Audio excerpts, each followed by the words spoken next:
20,000 രൂപയുടെ അതേ സാരി 5,000 രൂപയ്ക്ക് ചില കടകളിൽ കാണാറുണ്ട്. ഇതുപോലെ 10 ലക്ഷം വരുന്ന ഡയമണ്ട് സെറ്റ് ചില ജ്വല്ലറികളിൽ 3-4 ലക്ഷം രൂപയ്ക്ക് കിട്ടും. സാരിയിൽ ക്വാളിറ്റി ചിലപ്പോൾ മാറ്റം വരുമ്പോൾ ഡയമണ്ട്സിന്റെ ക്വാളിറ്റി വ്യത്യാസമില്ല. അത് ആ ജ്വല്ലറികളിലെ ഡിസൈനറി ബ്രില്യൻസ് ആണ്. റേറ്റ് കുറവിൽ ഗ്രാൻഡ് ലുക്ക് തരുന്ന മൈന്യൂട്ട് ഡയമണ്ട്സും വളരെ കുറവ് ഗോൾഡുമുള്ള ഡിസൈൻസ് ലഭിക്കുന്ന 3 ജ്വല്ലറികളാണ് ഇന്ന് ഷെയർ ചെയ്യുന്നത്. Welcome to gold souk curates week 7.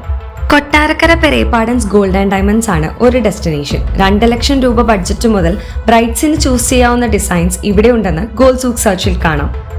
കോഴിക്കോടും കൊച്ചിയിലുമുള്ള ഫ്രാൻസിസ് ആലുക്കാസ് ആണ് രണ്ടാമത്തെ ജ്വല്ലറി. ഡിസൈൻസും റേറ്റും മറ്റു ഡീറ്റെയിൽസും ഗോൾഡ് സൂക്ക് സെർച്ച് ടൂളിൽ നിങ്ങൾക്ക് കാണാം. മൂന്നാമത്തെ ഇടിമണ്ണിക്കൽ ഗോൾഡ് ആൻഡ് ഡയമണ്ട്സിന്റെ കോട്ടയം ചങ്ങനാശ്ശേരി ബ്രാഞ്ചസ് ആണ്. ഇതെങ്ങനെ ഞാൻ കണ്ടുപിടിച്ചു എന്നല്ലേ? ജ്വല്ലറികളിൽ പോയിട്ടല്ല, ഗോൾഡ് സൂക്ക് ആപ്പ് ഡൗൺലോഡ് ചെയ്ത് കേരളത്തിലെ പല ജ്വല്ലറികളിലെ ഡിസൈൻസ് നോക്കിക്കോ. ഇഷ്ടപ്പെട്ടത് വാങ്ങിക്കോളൂ. അടുത്ത ആഴ്ച 18 ക്യാരറ്റിന്റെ സിമ്പിൾ ചെയിൻസുമായി കാണാം.